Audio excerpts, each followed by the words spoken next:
사실은 요번에 중국의 열병식은 명분은 세계적인 명분은 별로 없는 열병식이고 자기들 내부적인 정치적 상황 속에서 나온 필요에 따라서 나온 열병식이기 때문에 원칙적으로 보면 내가 볼 때 참여하지 않는 것이 옳다 이렇게 생각합니다. 그런데 참여할 수 있는 경우가 있습니다. 그렇더라도 이제 그럴 때는 어떻게 했냐면은 미국과 일본한테 사전에 충분히 소통을 해야 됩니다. 북한 문제가 있고 그리고 중국의 협조가 일정한 부분 필요하기 때문에 우리가 좀 국제 관례상 무리지만은 간다. 가서 조금이라도 지금 이 분위기를 좋게 만들겠다. 난 그렇게 할 수 있다고 생각해요. 그게 나쁜 선택이 아니라고 생각해요. 그러면 조건이 있어야 됩니다. 국제 관행을 벗어나서 어떤 전략적인 행보를 할 때는 뭐가 있어야 되냐면 요번에 가서 시진핑과 그 정부를 지켜 세워주고 도와주면서 얻어내는 것이 있어야 됩니다. 요번에 그 두 정상의 논의의 결과가 공포된 걸 보니까 두 가지가 나왔어요. 하나는 한반도의 안정은 반드시 확보돼야 된다. 한반도가 불안하거나 그래서는 안 된다. 또 하나는 육자회담을 다시 활성화해서 핵 문제를 풀자 하는 거예요. 그러면 첫 번째 걸 한번 들여다봅시다. 한반도의 안정, 한반도의 불안을 반대한다는 건 중국이 오래전부터 얘기한 거예요. 그건 무슨 얘기냐면 한반도에서 전쟁의 가능성이나 여러 가지 혼란은 원치 않는다는 거예요. 그러나 그것이 한반도의 지금 분단 상황을 변경으로 갈 것이냐 아니면 유지하는 방향으로 갈 것이냐 우리는 생각해 봐야 됩니다. 예를 들어 북한에서 동포들이 야 우리 못 살겠단 말이야 하고서 일어나서 한바탕 일을 벌리는데 한반도는 조용한 게 좋겠다고 시진핑이 얘기하는 건 누굴 위한 거냐. 이게 간단치가 않습니다. 내 얘기는. 그리고 한반도의 통일을 지지하겠다. 이러면 얘기가 달라집니다. 한반도 요번에 사실은 거기까지 얘기를 해줬으면 나는 했던 거예요.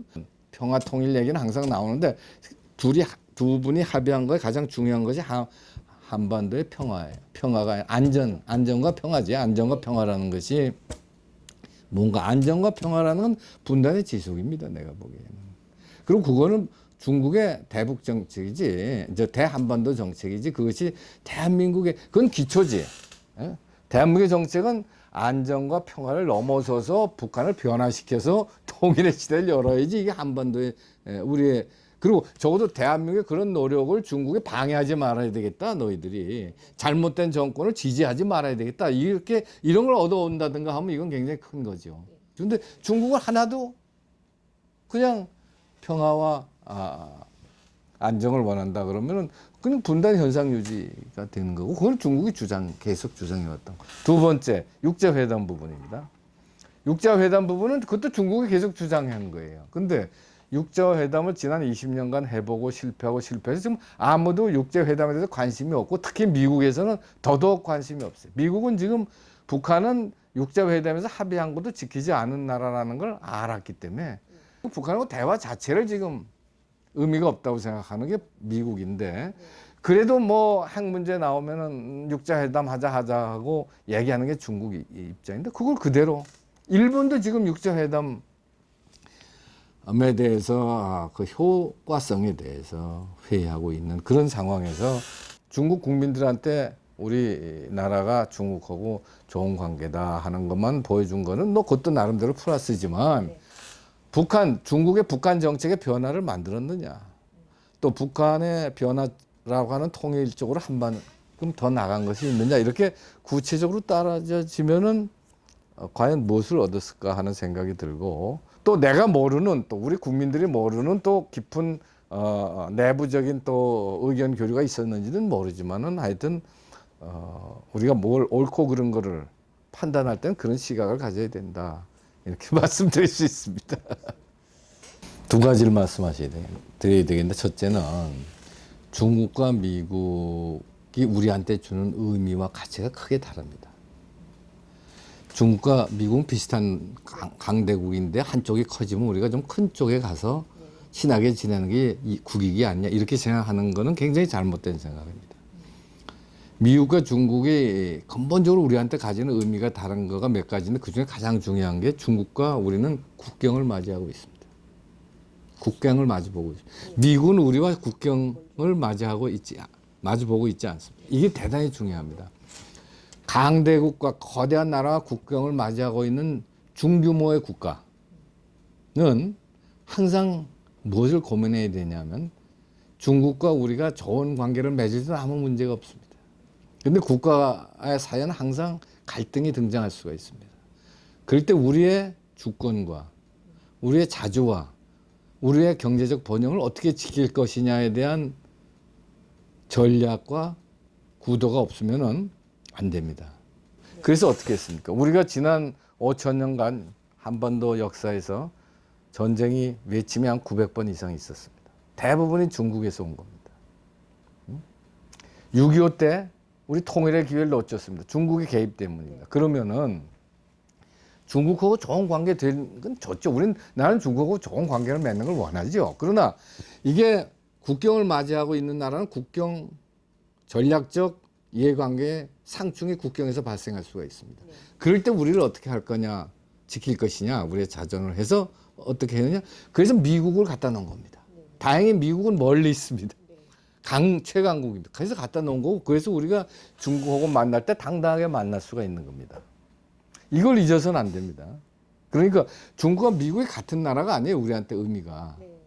미국과의 관계는 우리의 동맹 관계고 가치를 같이 하고 있고, 그 다음에 자유민주주의 인권이라는 가치를 같이 하고 있고, 동맹 관계일 뿐만 아니라 이건 생존 조건이고, 중국과의 관계는 이해 관계고 번영 조건입니다.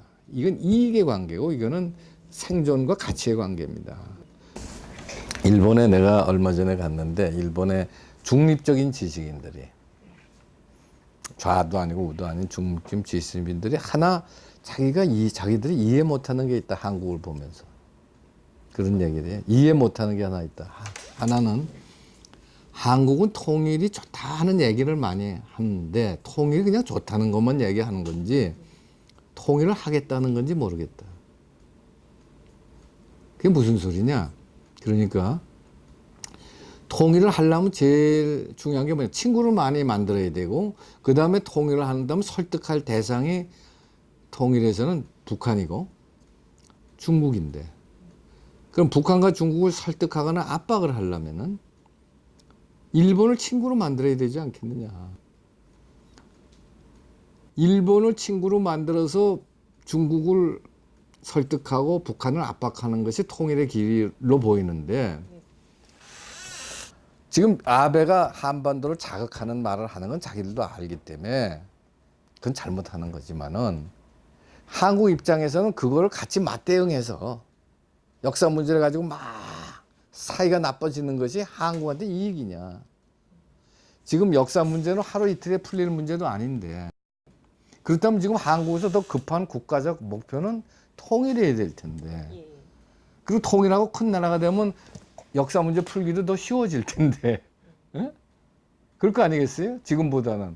그리고 젊은 세대가 풀면은 지금보다 더 쉬워질 거 아니겠어요? 근데 역사적 기억이 많은 분들끼리 푼다는 건 쉽지 않은데, 쉽지 않은 걸 갖고 계속 서로 싸움하는 것처럼 되는 게 일본도 이익이 아니다, 이게. 일본도 이익이 아닌데 더 큰 거는 한국이 더 손해다, 이거지. 일본도 손해지만 한국이 더 큰 손해가 아니냐라고 하는 일본 지식인의 발언을 들으면서 나는 반박할 수가 없었어요.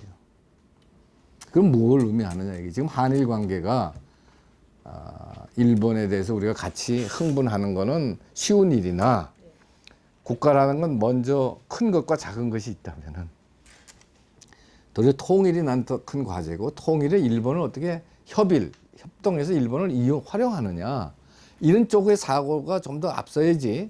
지금 지나간 걸 가지고 일본이 사과하는 발언을 한다고 해서 무슨 의미가 있어요?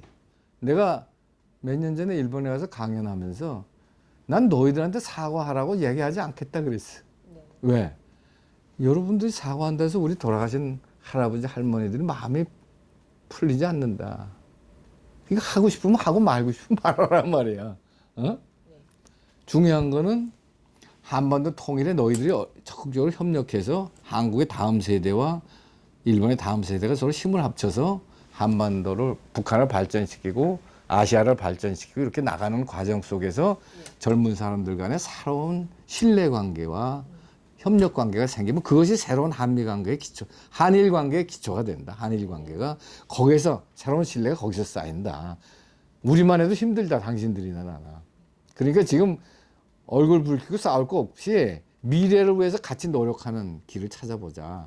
이제 그런 얘기를 한 적이 있습니다만은 한일 관계는 나는 빨리 정상화돼야 된다고 생각하고 한미 관계도 훨씬 더 강화돼야 된다고 생각하고 한중 관계는 좋은 관계는 맺되 항상 만일의 경우를 항상 준비할 수 있는 그리고 무리하게 좋은 관계를 맺을 때는 반드시 얻어낼 것을 계산하면서 하지 아니하면은 사실 한반도에서 가장 큰 문제는 중국 문제입니다. 앞으로 중국을 어떻게 다룰 것이냐가 한반도의 안전과 번영의 아주 중요한 핵심 과제가 됩니다. 그러니까 그런 국가 이익이라는 차원에서 이제 이 주변국 외교나 통일 외교를 다 한 번씩 이렇게 기본으로 돌아가서 점검하면서 나가야 된다. 그렇게 생각하고 있습니다.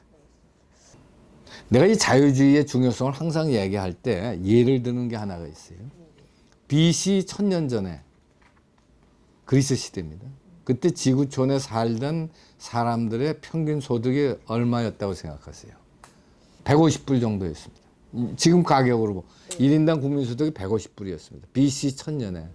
그러면 AD 1750년, 그러니까 산업혁명 직전입니다. 1750년, AD 1750년 지구촌에 사는 사람들의 1인당 국민소득은 얼마였는가? 180불이었습니다.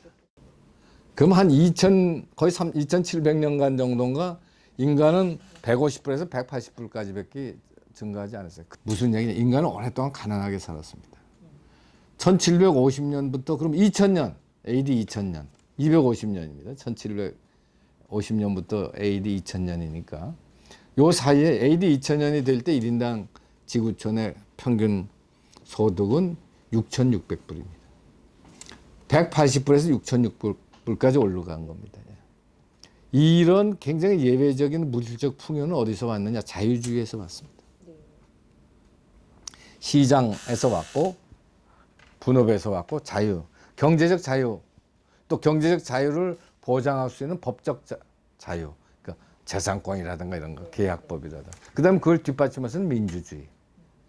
그리고 또 이런 자유가 정신적인 학문적인 자유를 통한 과학기술의 발달. 그래서 자유주의가 그렇게 인류 발전에 아주 가장 중요한 사상인데 이것이 가지고 있는 한계는 이 자유주의가 이기적인 자유주의로 가면은 그러면 자유주의가 스스로를 부정하게 됩니다.